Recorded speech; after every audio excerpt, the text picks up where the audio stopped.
Jésus est le Dieu de miracles. Il est le Dieu de miracles. Jésus est le Dieu de... Il sauva Daniel. Il sauva Daniel de la poissonnière. Il sauva Jonas du poisson géant. Il ressuscita Lazare de la mort. Il est le Dieu de... Il sauva Daniel. Il sauva Daniel de la poissonnière. Il sauva Jonas du poisson géant. Il ressuscita Lazare de la mort. Il est le Dieu de... Allez, il faut le louer ce matin. Il fait des miracles, Sam. Il fait des miracles. Il est le Dieu puissant. Dieu est là. Dieu est là. Il est présent au milieu de nous. Dieu est là. Dieu est là. Dieu est là.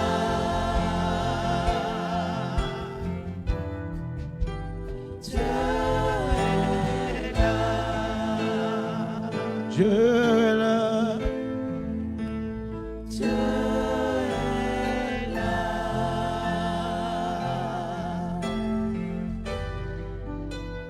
Dieu est là.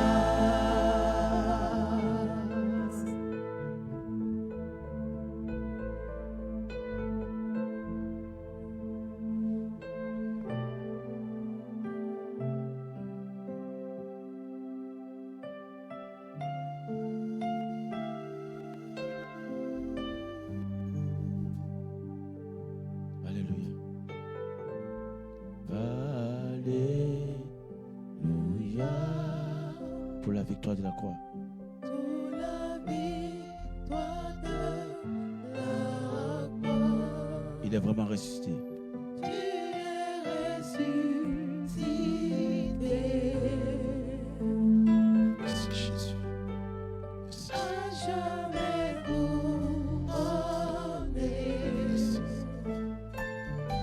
Seigneur, nous te rendons gloire. Sur le trône Seigneur, nous te bénissons.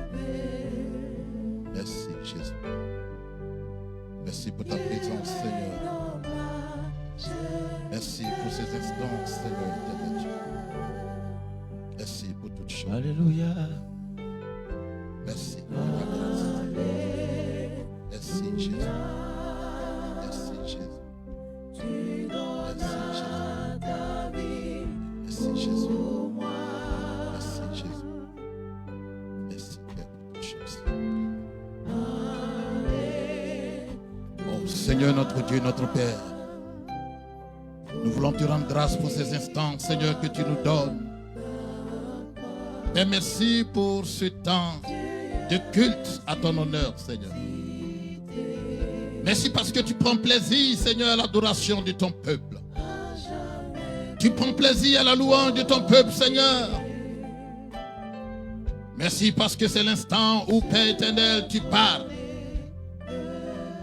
Au commencement était la parole, Seigneur. La parole était toi. La parole était créatrice, Seigneur. Père, viens donner la vie par ta parole ce matin. Viens instruire, Seigneur, comme tu l'as prévu, Papa. Viens donner l'instruction à quelqu'un, Seigneur. Viens donner l'instruction à ton peuple, Seigneur éternel. Viens séparer, Seigneur, les ténèbres avec la lumière. Viens séparer, Seigneur, ce qui est de toi et ce qui ne l'est pas par ta parole, Seigneur. Viens bâtir, Seigneur, par ta parole. Viens fonder par ta parole, Seigneur. Viens renforcer par ta parole, Seigneur. Viens éclairer par ta parole parce que ta parole est lumière. Seigneur, le temps est à toi. Glorifie ta parole, Seigneur. Glorifie ton nom, Seigneur. Glorifie le Saint-Esprit, Seigneur.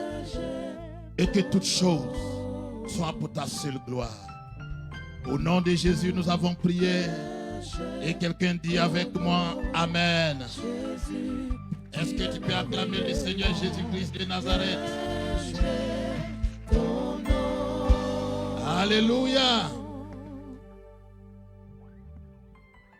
Je vais saluer quelqu'un ce matin et te souhaiter encore la bienvenue dans la maison de ton Dieu, dans la maison de ton Seigneur, dans la maison d'exaucement, dans la maison de miracles, dans la maison de délivrance, dans la maison de réconfort, dans la maison d'autorité. Dieu est autorité. Son autorité est avec nous.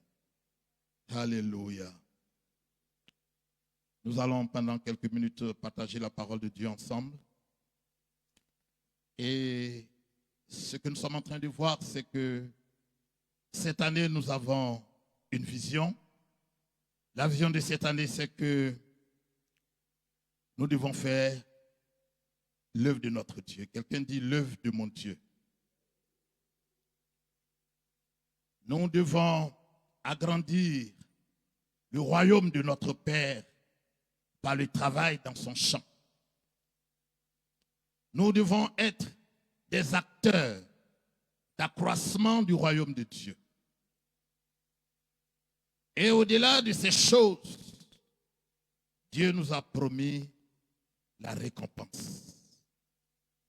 On ne va pas travailler en vain, mais nous serons récompensés par l'œuvre de notre travail. Si quelqu'un est d'accord avec moi, il dit Amen. C'est pourquoi depuis quelques jours, nous sommes enseignés sur cela. Et particulièrement, il y a un passage qui est utilisé pour introduire la vision de Dieu pour nous. C'est que, à tous les coups, il va nous délivrer de toute forme de servitude. Le but pour lequel il nous libère, c'est d'aller le servir. Et c'est pourquoi nous allons prendre nos Bibles et nous allons aller dans le livre de Exode, au chapitre 4. Et nous allons lire le verset 22,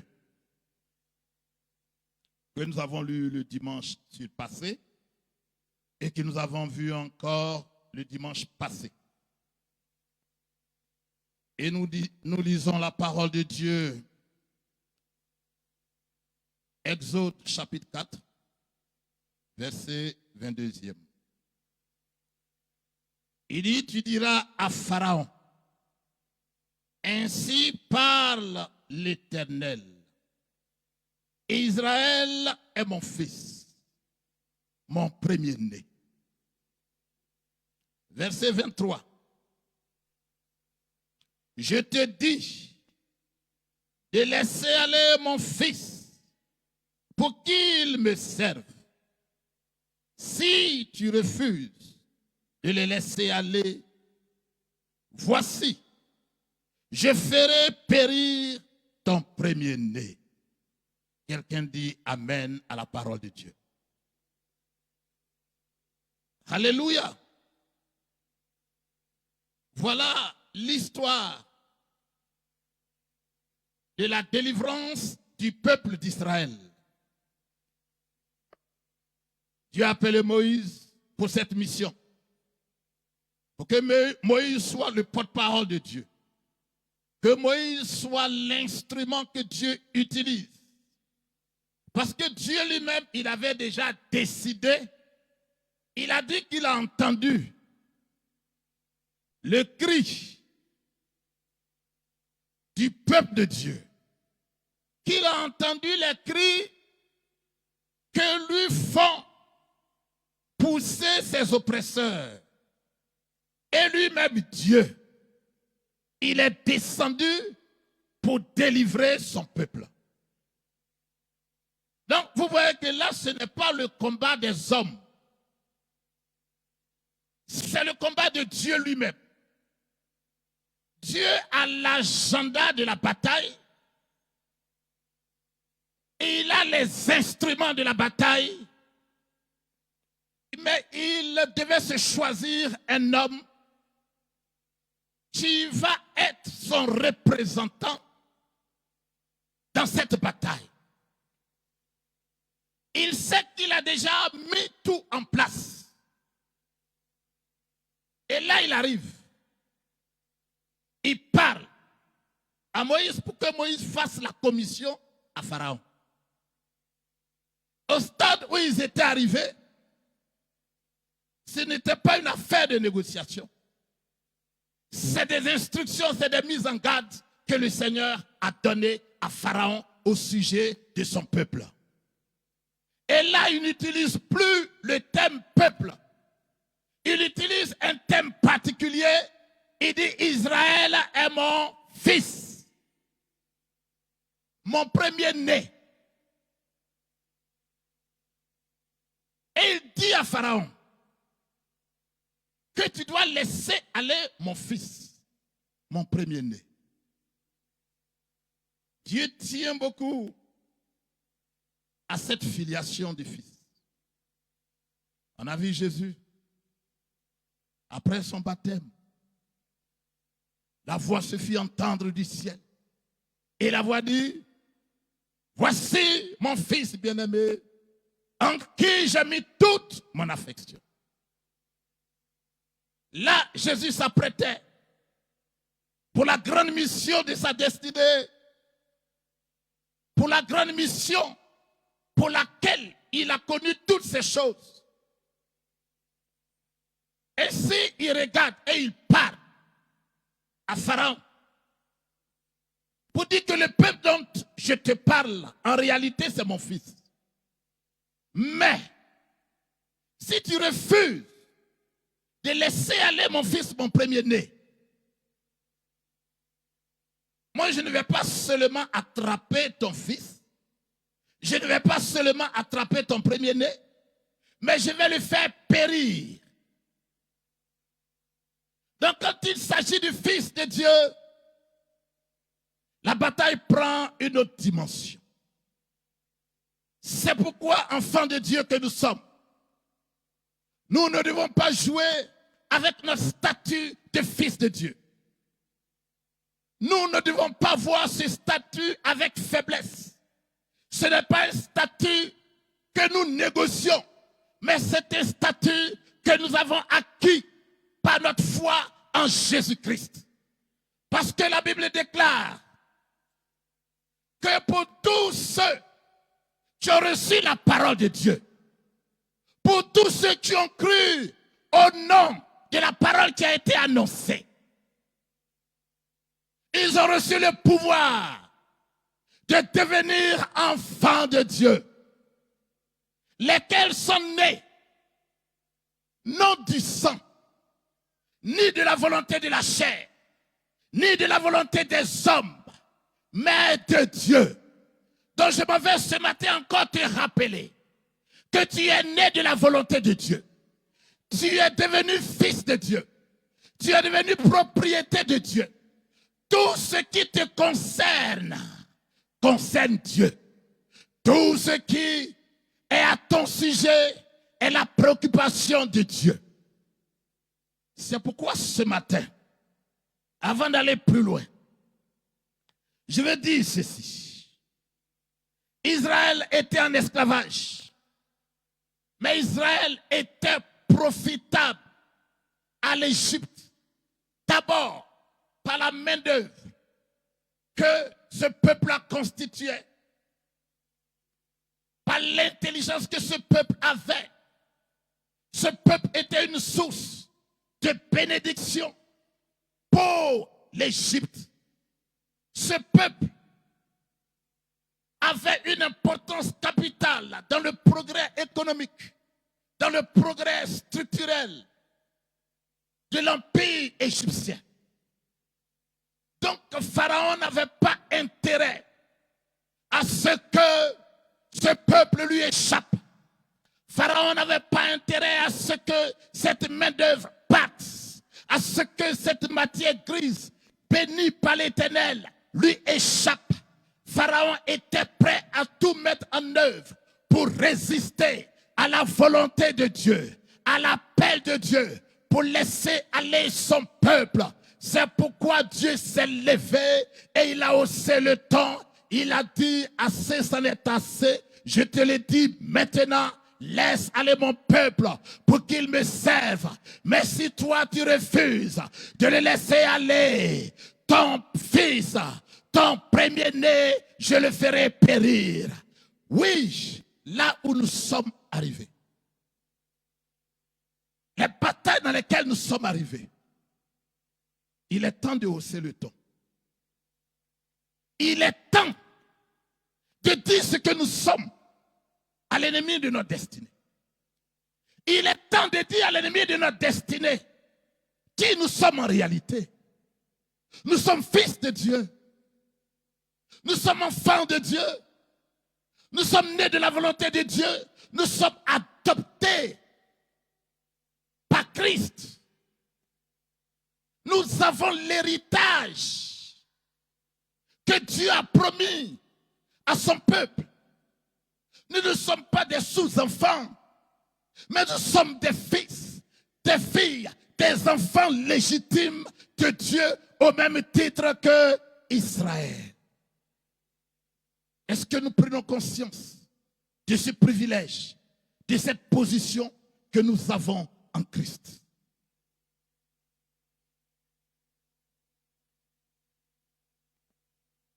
Oui, pour ceux qui sont en Christ, ils sont héritiers de la promesse. Ils sont la postérité d'Abraham. Chers amis, l'ennemi ne va pas laisser aller facilement. L'ennemi a toujours quelque chose à gagner dans une position de prisonnier. L'ennemi a toujours quelque chose à gagner sur le plan spirituel. Quand quelqu'un est emprisonné, quand quelqu'un est sous le joug de son empire, quand quelqu'un est à sa solde, il y a quelque chose à gagner. C'est pourquoi cette histoire du fou de Gadara qui a été racontée dans Luc au chapitre 8, le verset 26 au verset 39. Cette même histoire est racontée aussi dans le livre de Matthieu, chapitre 8, à partir du verset 24. Quand on lit cette histoire, que je paraphrase brièvement, il était question d'un fou. D'autres versions vont parler de deux fous qui dormaient même dans les sépulcres, c'est-à-dire ils dormaient au cimetière, qui étaient enchaînés. Personne ne pouvait les approcher. Eux seuls savaient dans quelle prison ils étaient, malgré leur position. La Bible dit que quand ils ont vu Jésus, oh, ils ont su là que c'était le Fils de Dieu et qu'il avait la réponse à leurs problèmes, que Jésus était capable de les délivrer. Et Jésus, comme c'est son travail, Jésus a ordonné à l'esprit qui était dans le fou de sortir. Ces esprits ont négocié leur sortie. Mais là où je veux arriver, c'est quoi? C'est que derrière cette grande œuvre qui a été accomplie, cette œuvre de délivrance qui a été accomplie, les deux versions de l'histoire disent la même chose concernant la fin. C'est que les habitants de ce village, de ce territoire, ils ont demandé à Jésus-Christ de quitter leur territoire. Mais je me pose la question de savoir, quelqu'un qui vient délivrer de cette façon, c'est le seul problème de la cité? Quelqu'un qui est venu nous délivrer d'un homme qui ne faisait plus partie des hommes et qui était d'ailleurs un danger pour la cité. Jésus a fait cela. Normalement, qu'est-ce qu'on doit faire? Prolonger son séjour pour que tous les problèmes de la cité soient résolus. Mais quand j'imagine, derrière les problèmes qui sont dans la cité, se trouvent des hommes forts, se trouvent des personnes qui profitent sur le plan spirituel. Donc il n'est pas avantageux pour eux que les gens soient libérés, que les démons quittent les vies. C'est pourquoi je vais te dire ce matin, devant toute situation de ta vie, se trouvent des bénéficiaires, se trouvent des gens qui tirent profit. C'est pourquoi tu ne dois pas te taire, tu ne dois pas négocier avec eux, tu dois te lever dans ta dimension de fils. Tu dois te lever dans ta position de fils et parler avec autorité, parler au nom de l'Éternel et déclarer qu'à partir de ce jour, si vous démons, vous hommes forts qui êtes derrière ma maladie, derrière ma stérilité, derrière mon célibat, derrière mon chômage, derrière la misère que traverse ma famille, que je traverse, vous qui tirez profit, homme fort, qui est tapé dans l'ombre, ce matin, c'est pourquoi je vais inviter quelqu'un à se tenir levé en ce moment. Tu vas te lever en ce moment. Tu vas te lever en ce moment. Tout homme fort qui est caché derrière une situation avec laquelle tu as lutté jusqu'à ce jour, une situation avec laquelle ta maison a lutté jusqu'à ce jour, tu vas convoquer ces hommes forts devant l'Éternel. Que l'Éternel envoie la menace, envoie la menace. Lève la main droite avec moi en ce moment. Tu as dit avec moi, Père, dans le nom de Jésus, j'appelle en convocation devant ton nom, devant ton armée, tout homme fort, tout système, toute organisation spirituelle qui est derrière ma maladie, mon chômage, ma stérilité, mon célibat. Alors il lève la voix et convoque, convoque, convoque, convoque, convoque tout homme fort, tout homme fort, tout homme fort, tout système qui est à la base et qui refuse de te laisser aller, qui refuse que tu expérimentes la liberté, la liberté, la liberté. Convoque devant le trône de l'Éternel, devant le trône de l'Éternel, devant le trône de l'Éternel. Convoque, convoque, convoque, convoque, convoque. Le Père qui sait toutes choses, convoque-les devant son autel, devant son autel, devant son autel. Convoque-les, convoque-les. Un clan, le couvent de la sorcellerie, du mysticisme, sorcellerie familiale, sorcellerie du village, sorcellerie régionale. Convoque, convoque des ordres mystiques tapis dans l'ombre pour s'assurer que tu demeures en prison ce matin. Convoque-les, convoque-les, convoque-les, convoque-les, convoque-les au nom de Jésus, au nom de Jésus, au nom de Jésus, au nom de Jésus, au nom de Jésus, qu'ils comparaissent devant le tribunal de l'Éternel Dieu, qu'ils comparaissent, qu'ils comparaissent, qu'ils comparaissent, qu'ils comparaissent au nom de Jésus, au nom de Jésus, au nom de Jésus, au nom de Jésus, au nom de Jésus. Oh, qu'ils comparaissent, parce que le Fils de Dieu crie à son Père, il crie à son Père, il crie à son Père. La fille de Dieu, l'enfant de Dieu, crie à son Père.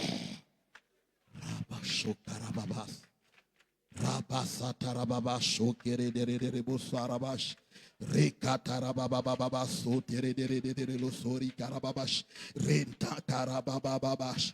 Rekatakaoko sakarababababababa. Ritu kasuraboshe kerederedededede. Ribasatarababababababa. Rekatasarabashe kerederebos. Renta kerederebo. Ridobo satakaya bababababa. Retakaya bababababa. Père, reçois les plaintes. Reçois les convocations. Reçois les convocations. Au nom de Jésus. Au nom de Jésus. Au nom de Jésus. Au nom de Jésus. Au nom de Jésus-Christ de Nazareth. Nous sommes exaucés dans le nom de Jésus. Alléluia. Tout homme fort qui contrôle ta liberté, ta santé, ta prospérité, ton enfantement. Tout homme fort qui contrôle ton mariage. Tout homme fort qui contrôle la destinée de tes enfants. Ce matin, il est convoqué devant le trône de l'Éternel des armées. Il est convoqué. Il est convoqué. Il est convoqué. Il est convoqué. Il est convoqué. Au nom de Jésus. Au nom de Jésus. Acclame pour ta victoire. Alléluia.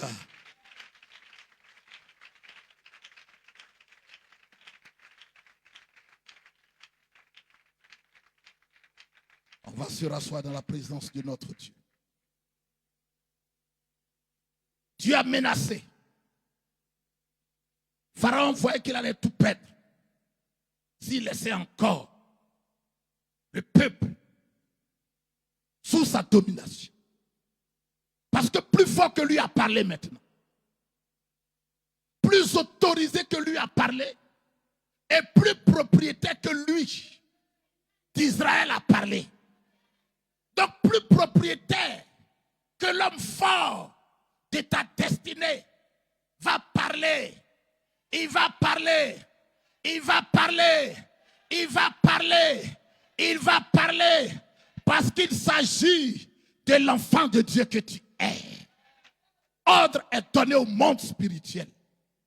Parce que le roi de gloire s'est levé. Il a fait son entrée. Son entrée dans ce combat. Le combat de ta destinée. Il est entré dans ce combat. Tout démon est en train de trembler. Tout système satanique est en train de plier bagage. Parce que le roi de gloire est en train de faire son entrée. Son entrée dans le combat pour ta destinée. Est-ce que tu peux acclamer le Seigneur?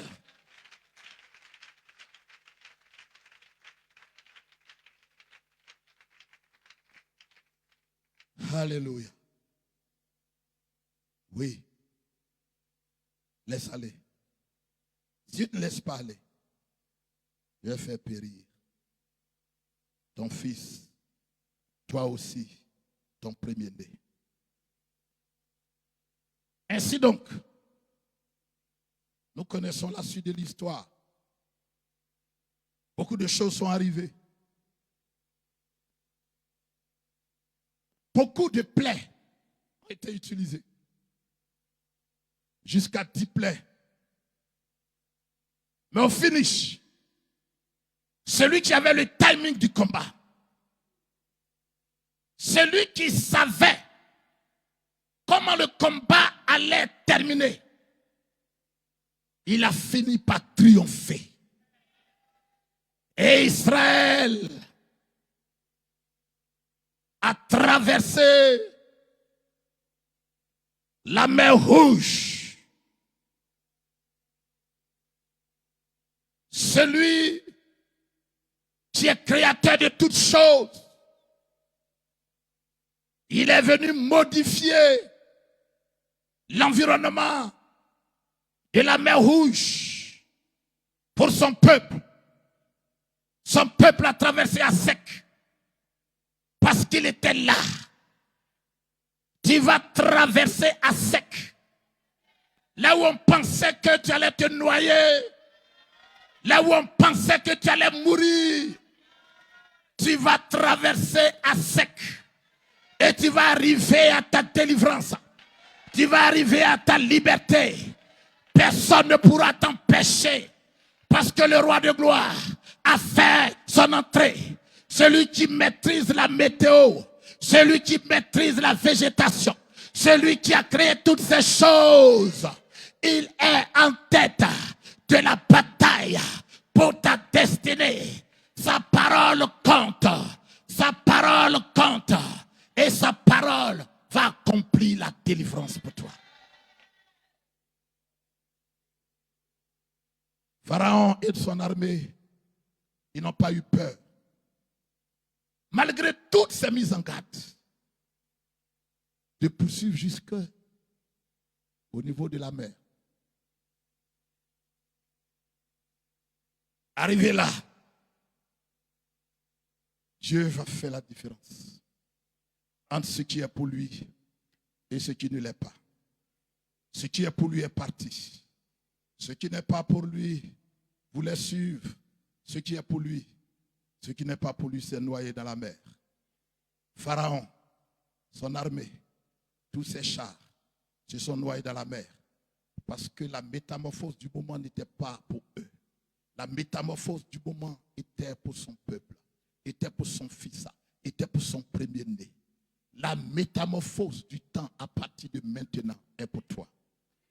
La métamorphose de la météo spirituelle à partir de ce temps est pour toi. En tant que fils, ceux qui t'ont poursuivi jusqu'à aujourd'hui, ils continueront de te poursuivre. Mais ils vont arriver à la limite de la mer Rouge en cette année. En cette année, ils vont arriver à la limite de la mer Rouge. Ils t'ont toujours poursuivi. Ils t'ont souvent rattrapé.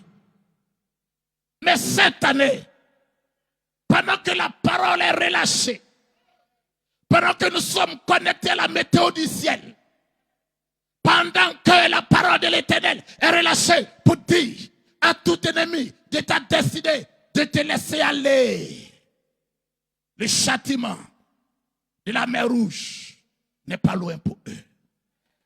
Le châtiment de la mer Rouge n'est pas loin pour eux. Le Dieu de gloire a fait son entrée.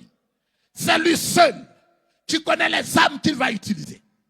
C'est lui seul qui connaît les armes qu'il va utiliser.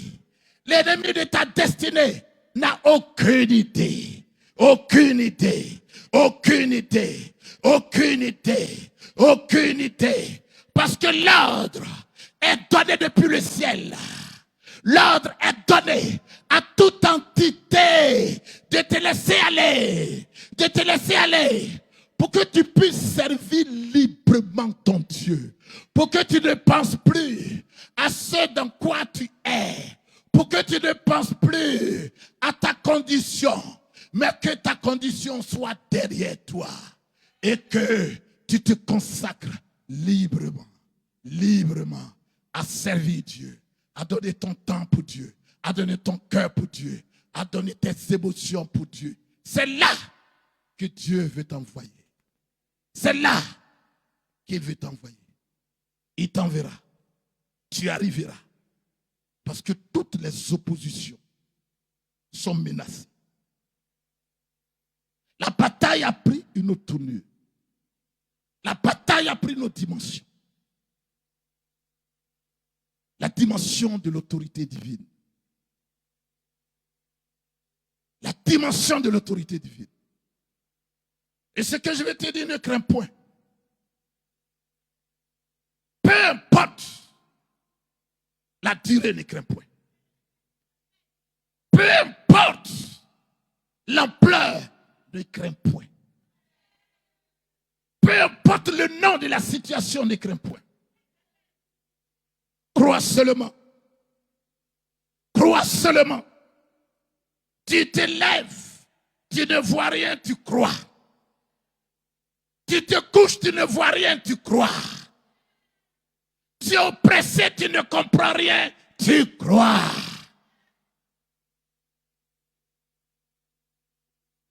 Tu es découragé, sans force, sans espérance. Mais ta force, c'est de croire. C'est de continuer à croire. Parce que le faiseur de destinée s'est levé pour toi. Le faiseur de destinée t'appelle par ton nom de fils devant les ennemis de ta destinée. Ne crains point. Crois seulement. Et jette-toi dans l'œuvre. N'attends pas. La Bible dit que si tu crois, tu verras la gloire de Dieu. La parole t'est annoncée. Considère que c'est fait. Et jette-toi dans l'œuvre de Dieu. Jette-toi dans le service de Dieu. N'attends plus quoi que ce soit. La bataille se poursuit. L'ordre suprême est engagé. Travaille dans son champ. Vous savez quoi? Dieu n'a personne d'autre que nous pour faire son œuvre. Depuis le début jusqu'à aujourd'hui, dites-moi quelle autre créature a pu faire l'œuvre de Dieu? Ce sont les enfants de Dieu. C'est pourquoi la Bible dit que l'Église est l'épouse de Christ. Qu'est-ce que cela veut dire? Que c'est l'Église qui peut enfanter les enfants pour donner au royaume. Il n'y a que l'Église pour enfanter des fils. Il n'y a que l'Église pour donner naissance à des enfants de Dieu. Il n'y a que l'Église pour aller chercher des enfants égarés, pour leur donner le plein statut de fils et de filles de Dieu. L'Église, c'est toi. L'Église, c'est moi. Nous avons pour mission d'enfanter pour Christ. L'épouse a pour mission de recevoir la semence de l'époux et d'enfanter pour l'époux. Église que nous sommes, nous devons prendre conscience de cette mission. Que notre sein est préparé pour enfanter. Christ a mis de ce qui est de lui en nous. Il a mis sa parole. Il a mis son Saint-Esprit. C'est à nous maintenant d'enfanter. Je dois enfanter partout. Je dois enfanter dans ma famille. Je dois enfanter dans mon village. Je dois enfanter dans mon lieu de travail.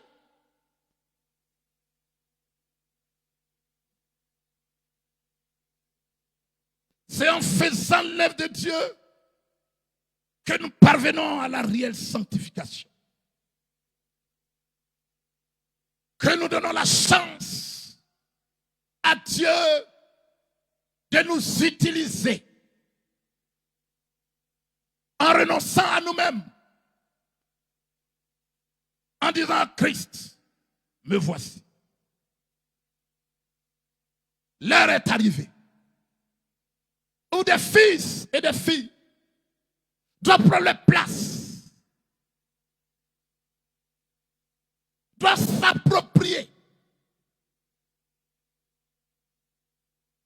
Mes amis, pendant que la parole nous est annoncée depuis des semaines, quel est le regard que nous avons de cette parole?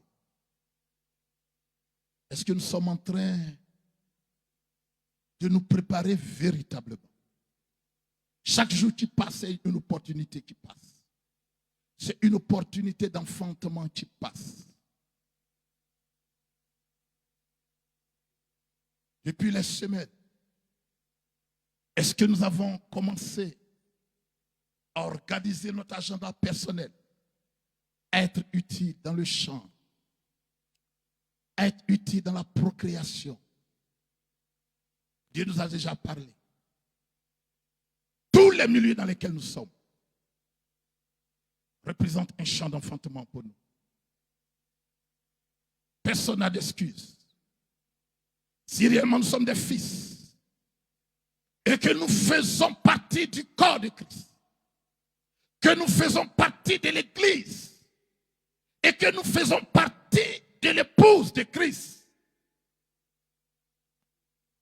l'heure a sonné de prendre notre place au milieu de ceux qui nous appartiennent, d'annoncer Jésus par notre témoignage de vie, par les signes et les prodiges qui vont accompagner notre ministère. Tout ça dépend de notre consécration à Dieu. Est-ce que nous sommes prêts à nous consacrer à Dieu? Est-ce que nous sommes prêts à défendre notre identité de fils de Dieu? Une identité qui a des avantages. Mais cette identité a des obligations.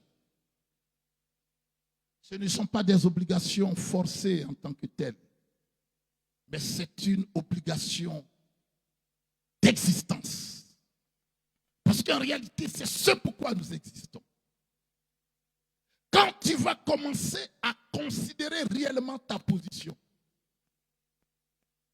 je t'assure que ce pourquoi tu priais, tu vas oublier. Parce que Christ a dit, les choses dont on se préoccupe, ça, on a déjà fini avec ça. C'est les païens qui cherchent ça. Parce que nous les avons déjà. Tu dois arriver à une position où ta mentalité a déjà possédé ces choses. Ton esprit a déjà dominé ces choses. Tu as une préoccupation. Comment ne pas être une proie entre les mains du péché? Comment ne pas échouer dans ma mission d'enfantement? Est-ce que je glorifie le Père Céleste parce que je suis? Si on se préoccupe de ça, un an après, tu vas oublier que tu as des préoccupations. Parce que tu auras relevé le niveau. Tu auras compris que tout est déjà acquis. Que personne ne joue avec ton statut de fils de Dieu. Que personne ne te fasse croire autre chose. C'est ça que tu dois défendre. Tu es fils de Dieu. Tu as du prix aux yeux de Dieu. Le peuple d'Israël a seulement crié. Dieu a entendu. Mon fils crie, je viens. Tu es fils de Dieu. Tu es fille de Dieu. Tu crois réellement en ce qu'il est. Tu as te tenu levé avec moi. Et nous allons faire ce sujet.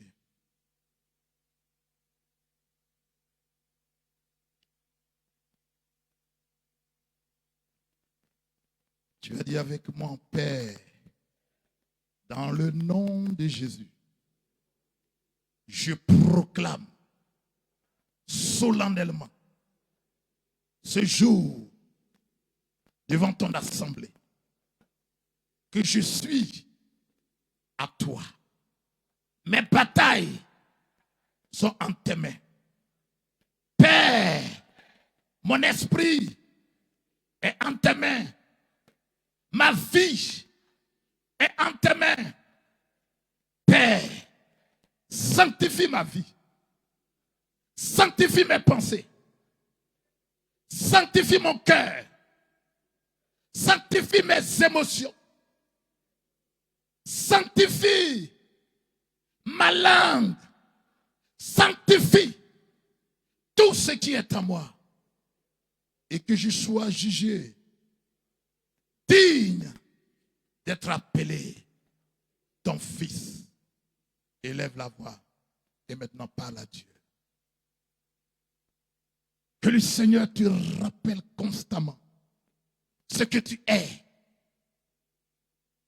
Tu es son fils. Tu es sa fille. Tu ne dépends de personne. Et tu ne dépends de rien d'autre que lui. Qu'il conduise ta vie. Qu'il prenne ta vie entre ses mains. Et qu'il te fasse marcher. Qu'il sanctifie chaque journée de cette année 2026. Que le mensonge de l'ennemi n'ait pas de pouvoir sur ta foi. La foi dans ton statut de fils de Dieu. Que le Saint-Esprit te rappelle constamment. Rappelle à ton esprit, au milieu de toutes choses, au milieu de la tentation, au milieu des oppressions, que tu es fils de Dieu, que tu es fille de Dieu, et que tu as été racheté à grand prix. Seigneur, merci, parce que tu exauces ton peuple, et tu l'amènes de gloire en gloire avec toi, Seigneur. Merci pour la présence de ton esprit qui fortifie. Au nom de Jésus-Christ. Au nom de Jésus-Christ. Au nom de Jésus-Christ. Est-ce qu'un fils et une fille de l'Éternel peut acclamer son Père?